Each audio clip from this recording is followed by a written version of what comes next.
Alright, so I basically wanted to make this short video for you guys to let you know.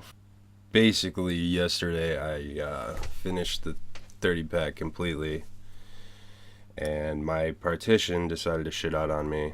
I don't know if it was Windows or if it was Vegas or what was going on, but a lot of this shit got lost, and I'm basically doing everything from scratch again other than the raw footage. So if the video doesn't seem up to par, that's probably why. But I did want to release the video at the draft because I told you guys it was going to be done by then. It's still pretty funny in my opinion, so I don't think you guys will be too disappointed, but just wanted to give you some filler on what was going on. I'll probably redo it in the future. I'm not going to guarantee any dates or anything, but I just want to let you guys know what was going on throughout the video.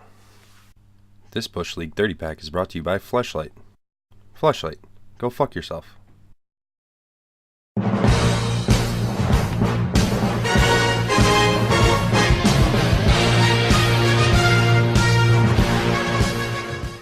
I'm Jeff Cameron. I am the first winner of the Bush League champion 2011 with the team I Have a Huge Dicka, and the following year's team I Have a Big Tabona. The first year's draft, 2011, I think I was the last person to show up. I came from Meyer, which I was working. We were in Austin's basement, all crowded around together, and there was like 4 people there who weren't even part of the league, just sitting around, like watching us draft. And the first thing I see is Derek wearing his suit.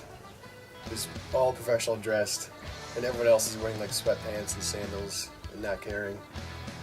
And I think I brought my laptop at the time, and I squeezed in between Mike and someone else. And everyone has a printout sheet of like the top 100 positions and players and everybody. And all Mike had was like a receipt paper, scrawled on it like a team that was made by Dennis for his work, and that was it. That's all he had. So everyone is like checking off names, and Mike has absolutely no idea what he's doing.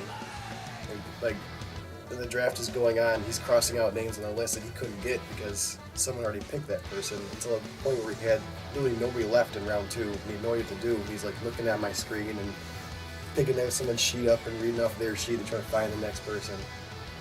Our first draft was fun. I mean, we knew what we were doing at the time, but we got through it terribly. And then Derek drafted like every single running back possible. And after he had that done, he started picking up other positions. But it got him a good start because he can use that to trade. That was his leverage. He had all the running backs. The draft that year was in early August. We had to have it early because people were on vacation, and it just set right for the first year. It was hard getting stuff together. It was a real challenge. I'm Austin Ramos. I'm the owner of the Dearborn Packers and founder and commissioner of the Bush League. Jeff ended up showing up at the very end after we'd all been waiting. We all had to deal with Derek's dumbass suit, and he actually came prepared. He had his laptop and his picks ready. He was in his Meyer clothing. He came probably half hour after we all got there. We were trying to have the draft at 9. But he came prepared and seemed to draft well. I mean, I was focused on mine, but he seemed like he drafted well. I remember Derek certainly looked the part of fantasy football GM. I remember he had a rather unorthodox strategy of drafting. I think he spent his first 5 rounds all on running backs, and with every successive running back he picked, the room would groan. But it turned out, it worked out pretty well for him, because I was new to fantasy football that year. I didn't really know. My first round pick was Tom Brady just because I knew he was a good quarterback. I had no strategy or thought on how to do well. So I remember, yeah, he had the running back strategy. It worked out all right for him, and I kind of emulated that the next year. Tried to. Remember, I drafted really well. Got Michael Vick. He was just coming off his good year with the Eagles. I was expecting high hopes for the Dallas Dollars.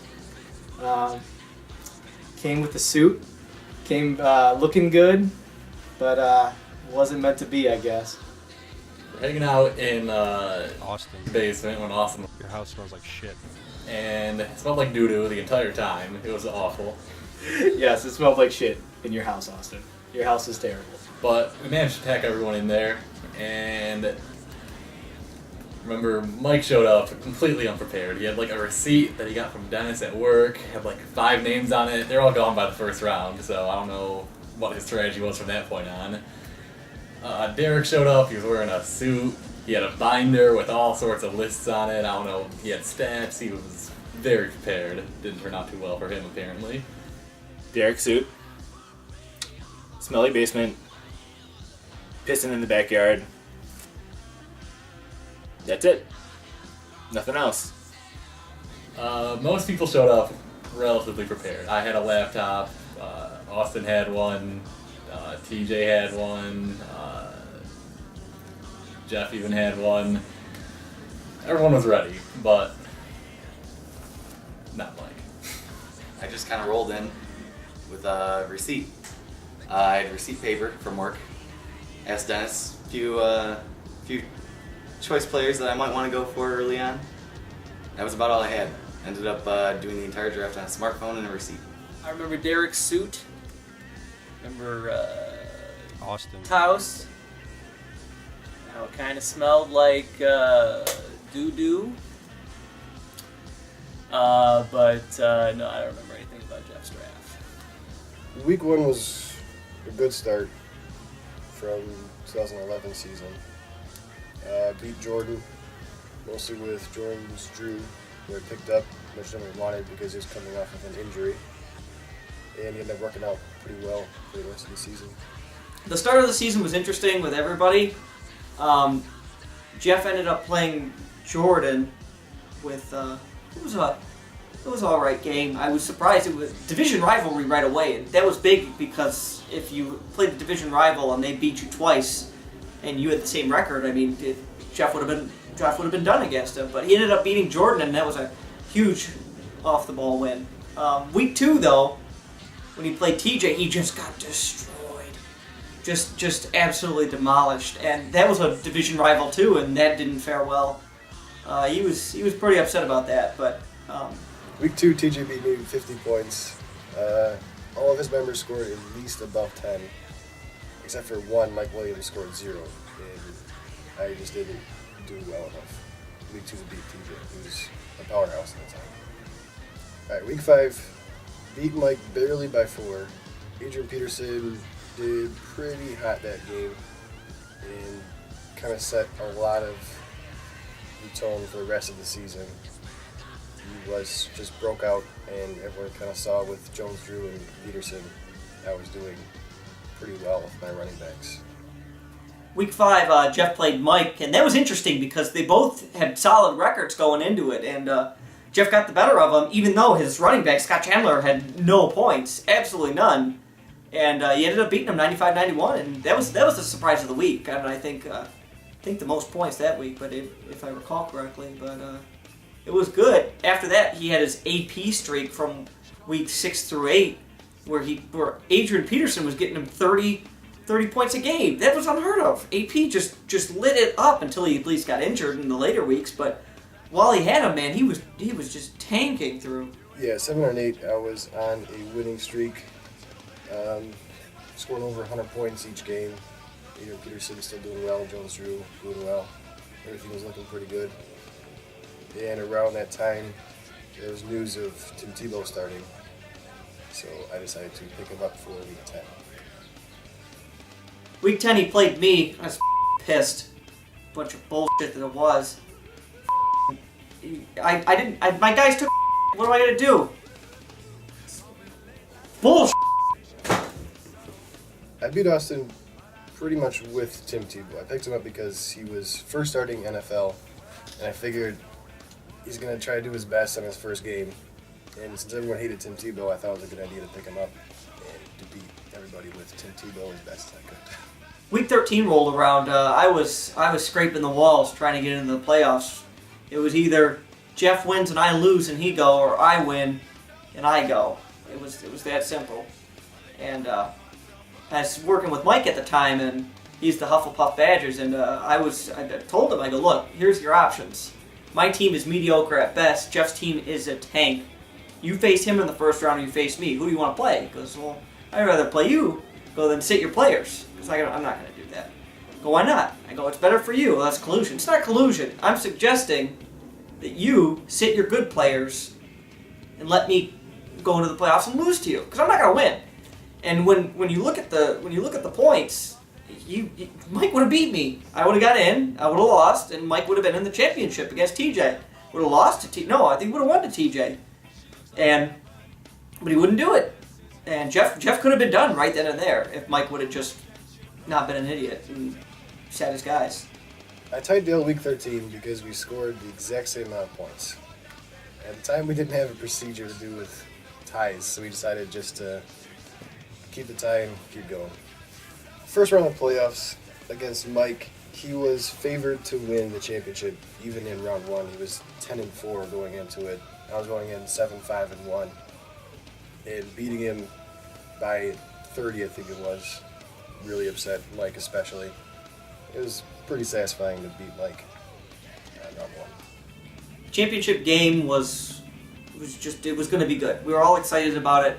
Jeff made a last minute change with QBs and thrown in Tim Tebow, just because if he was going to win, he wanted to rub it in TJ's face. Hey, I beat you with Tim Tebow, which I don't care who you are. If you know football, Tim Tebow ain't good. But Jeff did it just to troll all of us, and he won. He won with Tebow, and we were all surprised. Well, we were surprised that he won with Tebow. We weren't surprised that he won, but he did well, and it was a good game between both of them, and a solid week.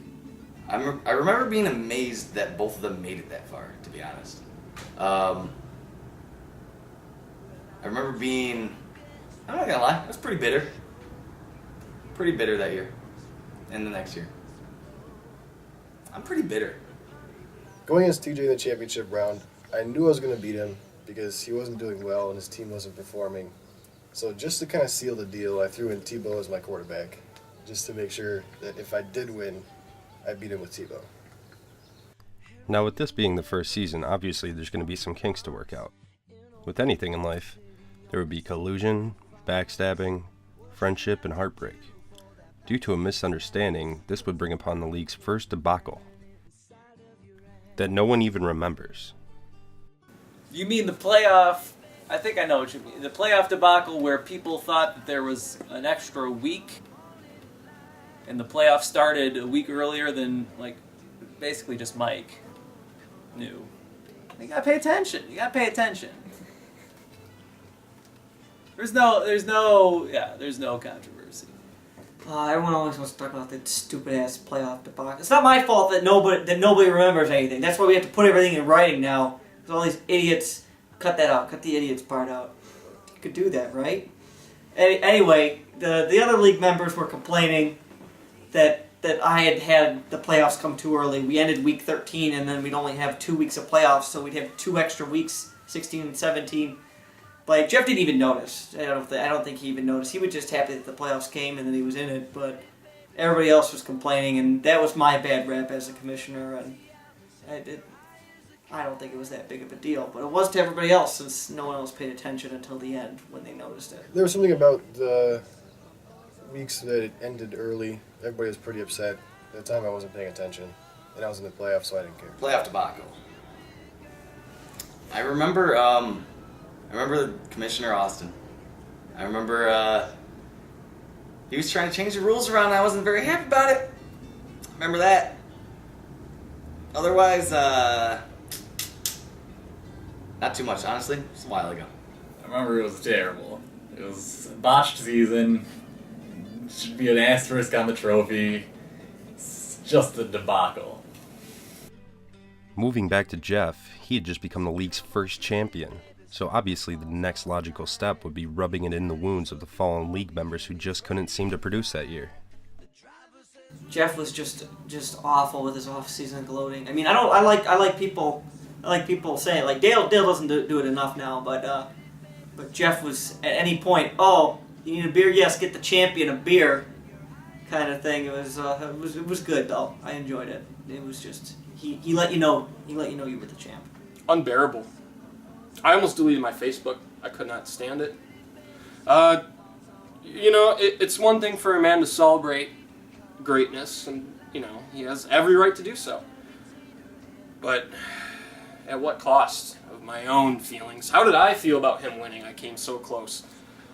But, you know, he had every right to gloat, I suppose, and I just had to, that just made me tougher, and it made me stronger, and it made me hungry and want to compete for that title. So, you know, fantasy football is dog eat dog, and I just want to come back better next year. Terrible. All he did was talk about him. He's the best. He's going to win back-to-back. He's going to be the best team forever, but didn't work out to his plans. Well, I remember he's a dickhead. I remember that you can't take too much seriously from a man who spends his winnings on a Tebow jersey. You can't put too much faith in the man that does that. Otherwise, it was expected. It's Jeff, after all. We all know Jeff. We all know what he's good for. He's good for trash talking. Very much so.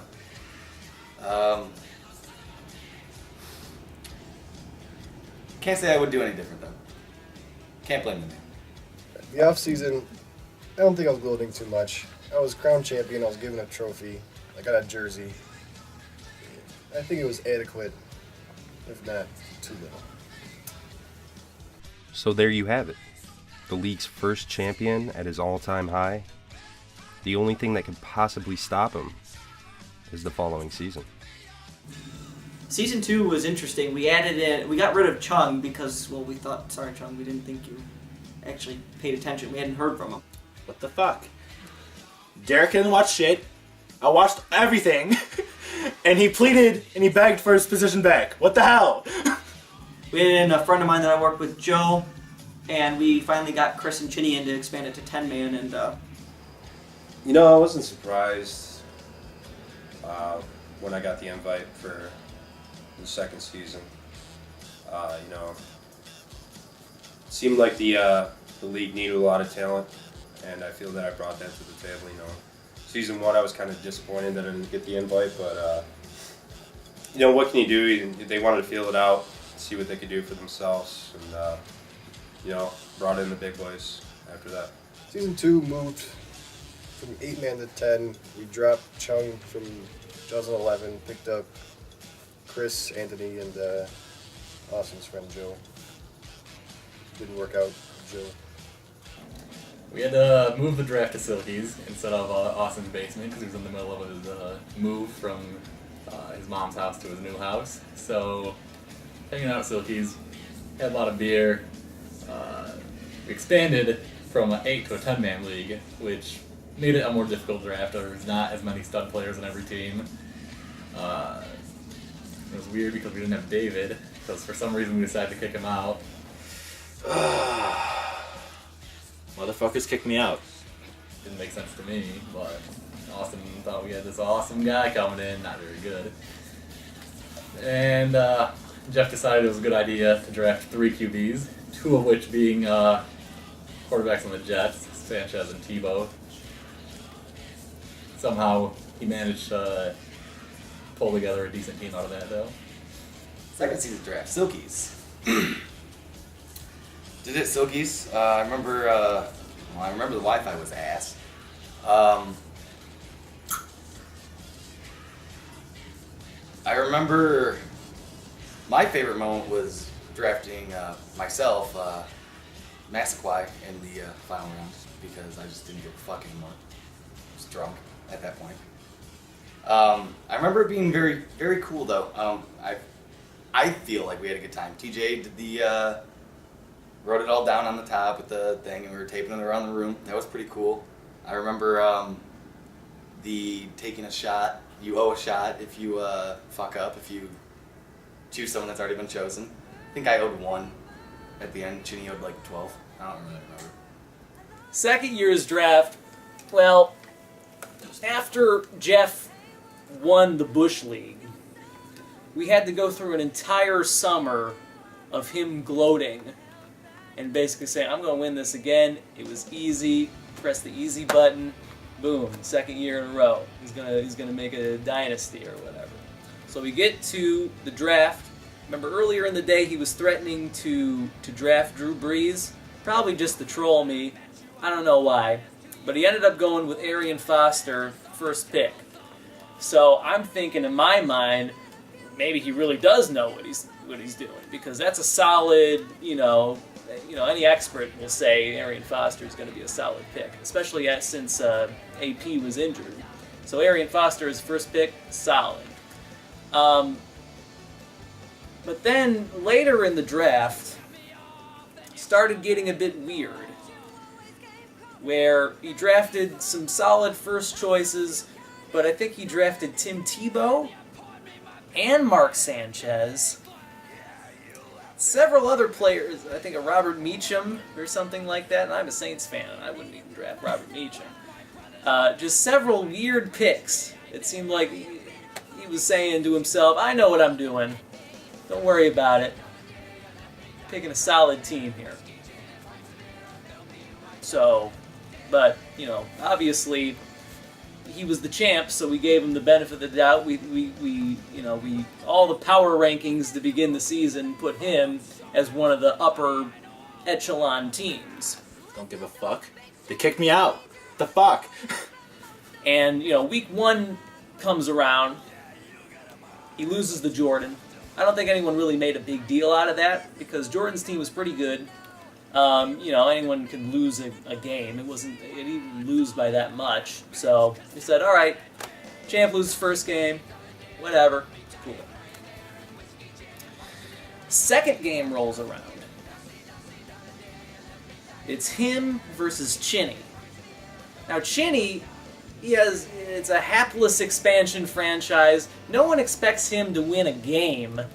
No one expects anything out of Chinny. So we're like, all right, champ will bounce back, and he'll, start his winning streak and, get this team together. I think Jeff had Michael Vick. He was going with the Vick and power running game strategy that Derek used in the first season. Second game rolls around, and I remember during the day on Sunday, it's close. And it's closer than it should be. And I think by, Sunday night when that rolls around, it was pretty clear that Chinny was going to win that game. And I think everyone was kind of like, holy shit, Jeff's going to lose a lot of games, not make the playoffs.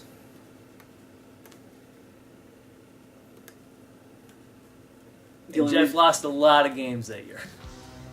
First 4 games I was losing. It wasn't looking like a good season for me. And going in through there, nobody expected me to make playoffs. Especially no one wanted me to make playoffs, since I already won 2011 season. I beat Joe in week 13 to push myself in playoffs when everyone started getting worried. And I got the first round bye.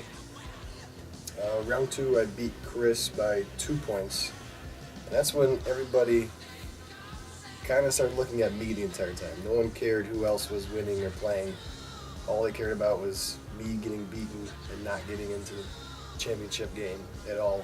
I was best in the West. I was led by Russell Wilson, good Seattle Seahawk, nice Wisconsin Big Ten born hero. He did good. I ended up losing to Chris though. So after I beat him twice in the regular season.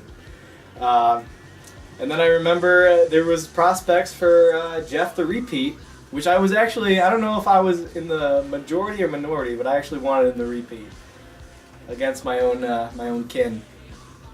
Postseason season 2, he came out of his bye week on fire, and just demolished through and got to the championship. Which at that point, no one was focusing on who else was playing. He got lucky. He got extremely lucky with Chris. He beat because of some BS on Monday night where Chris's players were totally better. No, I don't like that word, the beat.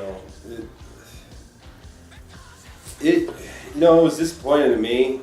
It was a bad trade. A couple weeks before that, I traded Kenny Britt. Jordan gave me Kenny Britt. I can't even remember who I gave him, but Jordan needed some help. I gave him some help, and I won't make that mistake again. During the game, Jeff basically won in the last 2 minutes of the game. It was just You know, there's not much else to say about it than that. It's just cracked out pretty much. I remember we had a term called the cool shirt train, and week to week it would keep chugging along, going from station to station, and just a perfect metaphor, a train going off its tracks, you know, maybe the last stop on the station. Just a lot of great ways you could kind of approach that. And of course Jeff, you know, he was the underdog. So it was great. It was a great matchup. The game beat Chris by 2 points. I barely won that game. My quarterback, Freeman at the time, I don't know why I was playing Freeman at the time, got me 1 point. I was playing Bengals D most of the season, and they were pretty hot, 24 points playing against Chris. And I think it might have been the last few minutes of the game. My kicker, Goskowski, got field goal to throw it over to 106 to 104. So I think that the rivalry, the Houston Street rivalry, I call it, between Jeff and myself, is probably the best rivalry in the Bush League. When you look at it, all of the games that we've played were important games. When you think about the first season, that was the season where, or that was the game where we tied. We both went into the playoffs, and obviously he went on to win the Bush League the first year based off of that tie. When you think about the second game that we played during the second season, that was when Jeff beat me and turned around his entire season. He started winning a lot of games after that.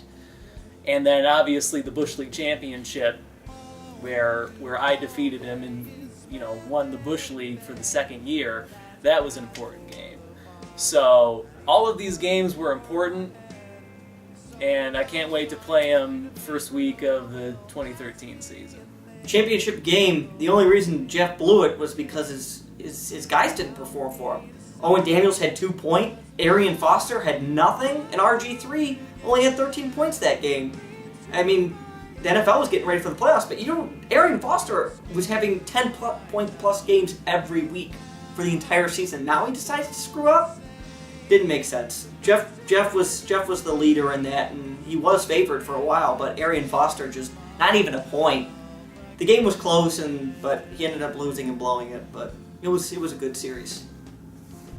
So there he was, our champion, defeated, brutalized, torn apart. What could he do at this point, other than pick up the pieces and try and put them back together? We asked some of the league members to give him some advice for the future. Season 3 plans, draft better, get in the playoffs, become the second-time champion of the Bush League. My advice for Jeff in the next season. I would say to do the opposite of...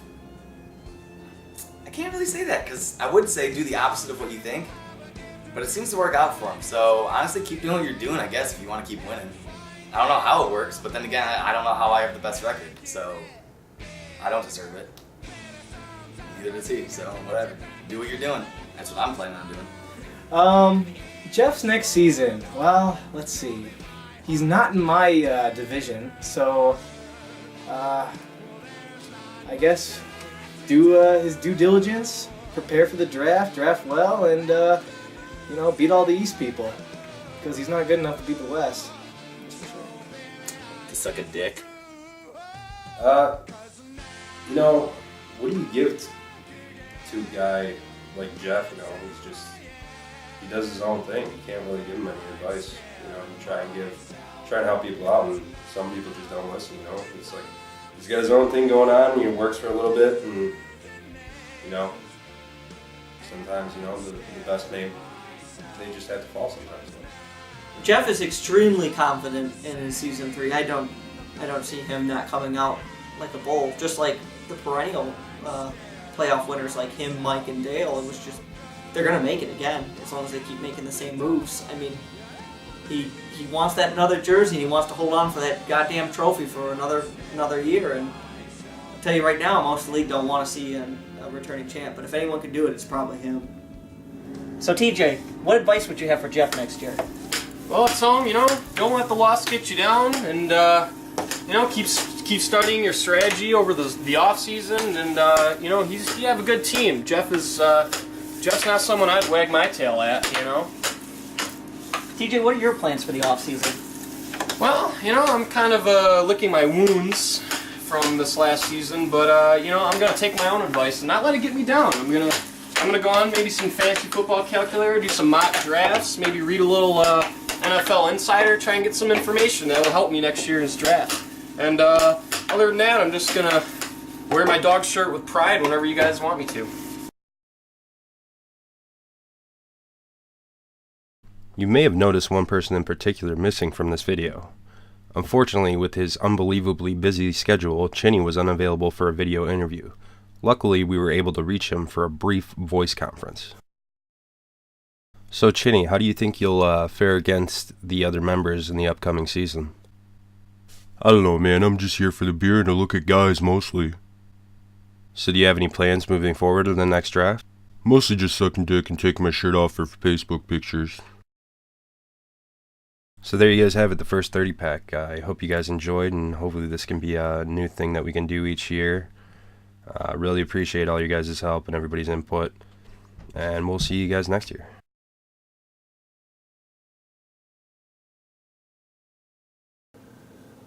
Did I know that I was going to win the Bush League? Yes. That's pretty good. I like that.